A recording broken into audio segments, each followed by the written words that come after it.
자, 제 상식으로는 이해할 수 없는 게 나스라는 얘기를 꼭 집어 얘기했습니다. 작심 발언의 의도. 여러분께 먼저 여쭤보면서 상황을 설명해 드리겠습니다. 오늘 발언 내용입니다. 비통한 심정으로 이 자리에 섰다. 비통한 심정으로 이 자리에 섰다. 아마 내용은 왜 하필 오늘이고 또 박 전 대통령이 앉았던 자리에 내가 앉게 된 거지? 네, 참 묘합니다. 그 인연이라는 게. 그리고 증인들은 사실과 달리 말했을 사유가 있다. 그러니까 그 사람들의 증언들을 믿을 수 없다 하는 심정이고요. 부정한 돈 받지 않았다. 가능성도 나는 극도로 경계하고 살았다.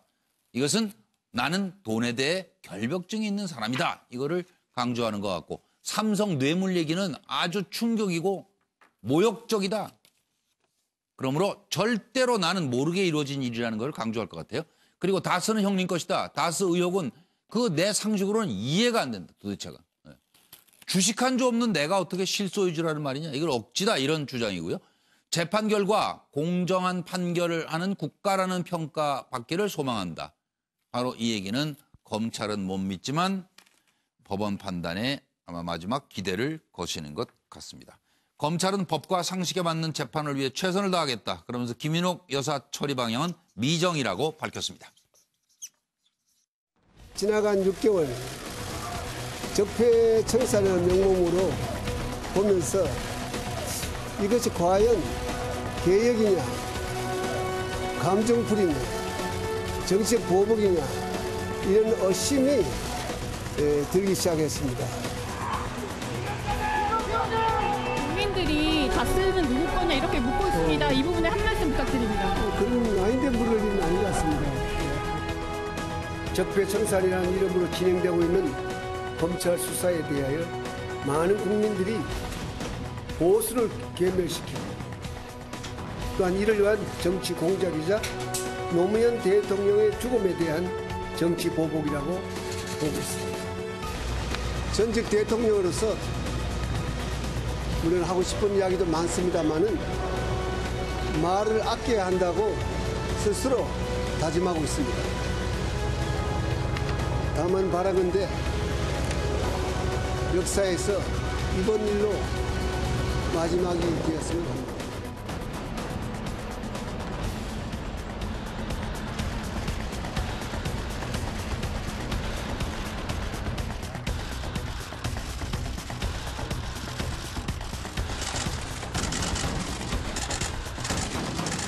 형사로 재판을 시작하겠습니다.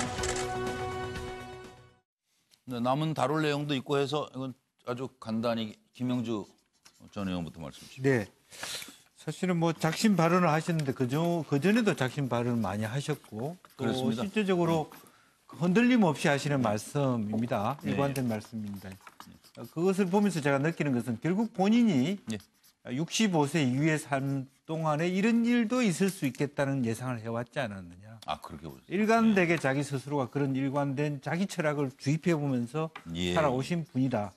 그래서 그럴 줄 알고 내가 일관된 흐트림 없이 준비해 왔고 자신 있다. 이런 말씀. 김근식 교수님. 아까 노무현 전 대통령 리더십에 이제 결기라는 단어를 떠올렸는데요. 그것과 좀 대조되는 저런 전 대통령의 모습이라고 봐요. 그러니까 그냥 일반 범인, 일반 사람이라면 저런 만약에 재판에 걸려서 뇌물죄 같은 데 올라가면 뭐 변명할 수 있고 자기가 무죄를 주장할 수 있다고 봅니다. 그러나 물론 저는 이제 정치를 직접 해보지는 아직 못했습니다만 정치를 했고 정치인으로서 대통령까지 최고 지도자까지 오른 분이 저런 혐의에 대해서 검찰에 의해서 기소가 되고 구속이 됐다고 한다면 그 자체만으로 저는 할 말이 없어야 되고 그러면요 거기에 대해서 이게 아니다라고 변명하는 순간 그 결기 없을 정도가 아니라 어떻게 보면 좀 더 이상 제가 말씀드리긴 좀 어려운 상황 같습니다. 김광덕 부장. 네, 오늘 보면은 오늘 그 재판정을 보면 좀 눈에 띄는 장면이 있는데 수갑을 안 차고 나왔어요. 박근혜 전 대통령 안에도 수갑을 차고 나왔는데 왜 그럼 이명박 전 대통령만 특혜를 줬느냐 하는 논란이 있는데 4월에 개정된 이 지침에 따라서 65세 이상 고령자라든가 이런 사람들은 구치소장이 허가하에 그렇게 할 수 있게 해서 이제 예외적으로 이렇게 수갑을 안 차고 나왔어요. 포승줄도 없이 이렇게 나왔기 때문에 제가 보기에 그게 어느 정도 심리에 반영된 게 아닌가 이런 생각을 하는데 그러다 보니까 검찰이 여러 가지 이유를 대면서 검찰이 무리한 기소를 했다고 소위 이제 검찰 때리기를 했습니다. 이렇게 이좀 피고인이 이런 건 아주 이례적인 경우 그러면서 이제 자기 변명을 했는데 그 전에 말했던 정치보복 논리를 편 건데 바로 그러한 것들이 오늘의 어떤 재판 분위기하고 연관된 게 아닌가 이런 생각이 듭니다. 노영희 변호사님. 저는 뭐 특별한 의미는 없다고 봅니다. 그래요? 모든 피고인들이 다 저런 식으로 부인하는 상황에서는 자기 얘기를 하는 것이고요. 원론적인 얘기예요. 다만 지금 제가 알기로는 검찰에서 그 아들, 사위 그리고 이제 부인 김윤영 여사와 관련해서 좀 약간 그 딜 비슷하게 하고 있다는 얘기를 듣고 있기 때문에 아마 이제 검찰에 대해서 그동안 해왔던 것처럼 이렇게 공격적인 발언을 하거나 이러지는 않을 것으로 보이거든요. 그렇네요. 그렇다면 모든 것은 다 내가 혼자 감수하겠다라는 생각도 일부 있는 것이고 내가 이걸 부인해봤자 의미가 없는 것이지만 그럼에도 불구하고 나는 일단은 부인하는 기조를 유지하겠다 이런 식으로 좀 보입니다. 아니 그리고 저 한 가지 더. 증인들 사실과 달리 말했을 사유가 있다. 그리고 함께 일한 사람과 다투는 모습 보이기 싫다.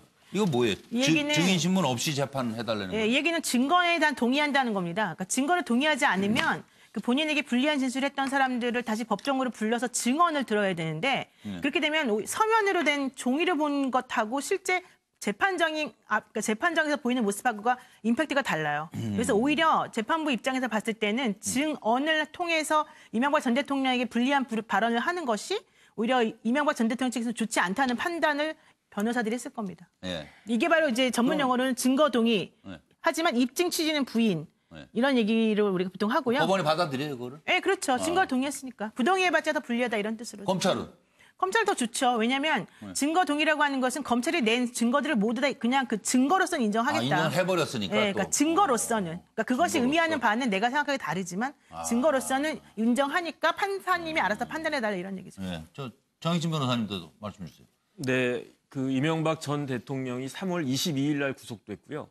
4월 9일 날 기소됐거든요. 그러니까 형사재판에서 기록을 볼 수 있으려면 기소가 돼야 됩니다. 그래서 4월 9일 날부터 아마 양은 굉장히 많았을 텐데 그걸 다 일일이 복사를 해가지고 변호인들하고 같이 보았을 건데 사실은 오늘 이명박 전 대통령이 재판에 처음 나왔지만 사실 공판 준비 기일이 3번이 있었어요. 5월 3일, 10일, 17일 3번이 있었고 그때는 이제 담당 변호사들이 나와가지고 그렇기 때문에 아마 기록을 다 보지는 못했겠지만 중요한 기록들은 쭉 다 봤을 거고요. 그 기록들을 본 것 중에서 아까 노영희 변호사 말씀하신 것처럼 이거를 동의할지 부동의할지 모든 그 기록을 다 동의하거나 부동의하는 경우는 별로 없고 인정할 건 인정을 하고 부동의할 건 부동의하고 그렇게 나누는데 그런데 언론을 갖다가 봤더니 다 동의했다는 이야기거든요. 그 이야기는 증거 능력에 대해서 동의했다는 이야기예요. 이것을 그러니까 죄를 인정한다는 거예요, 그러면? 그건 아니고요. 이 그 진술 조서들이 정상적인 상태에서 자유롭게 작성됐다라고 하는 그 사실을 인정을 하겠다는 이야기거든요. 그 내용의 입증 취지에 대해서는 부인을 하겠다.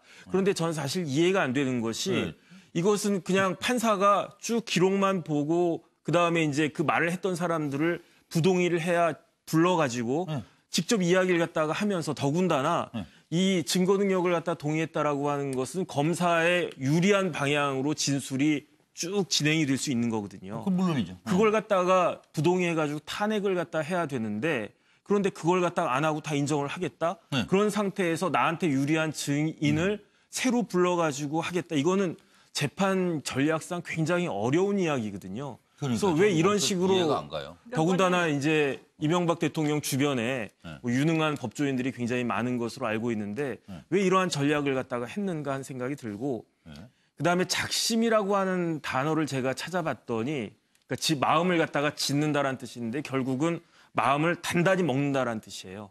제가 봤을 때는 이명박 대통령은 지금 이 상황에서는 이명박 대통령이 이야기한 것과 같은 것으로 스스로 자기 확신을 갖다가 하지 않으면 그러면 견디기 힘든 그러한 상황이 되지 않았나 저는 그런 생각이 듭니다. 노영희 변호사님 뭐 심리학 박사과정 수료니까 그러니까 사실은 이제 심리학 전문가로서 그 본인은 물어보고 싶었어요. 그러니까 증거 동의는 하면서 취지를 부인한다는 것은 사실 특별히 의미가 없어요.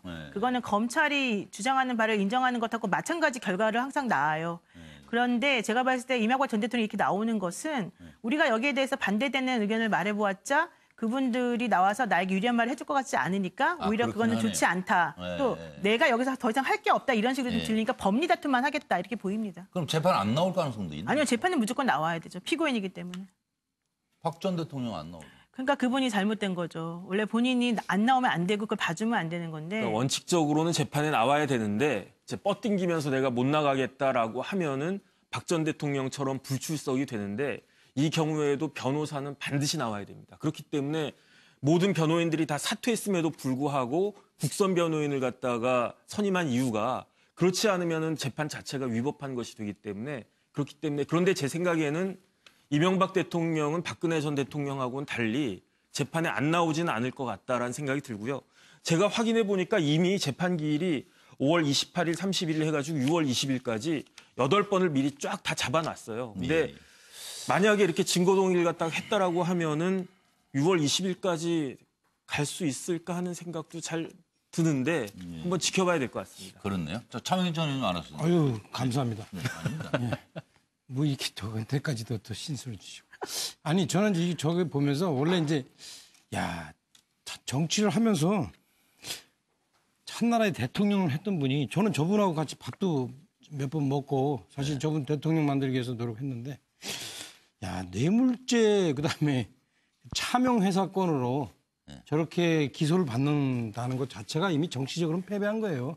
예. 이 정치를 잘했으면은 사실 뭐 대통령 행분이 저런 이런 사적인 이런 걸로 들어가는 것 자체가 문제인데 하여튼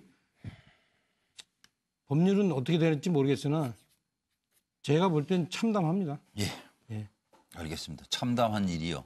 사람이요. 또 사람한테 함부로 하면은 안 되는 거 아니에요? 그러면은 천벌 받는다. 이렇게 저희는 배웠는데 지금 상황이 묘하게 돌아가네요. 폭로가 계속 터져나오고 있습니다.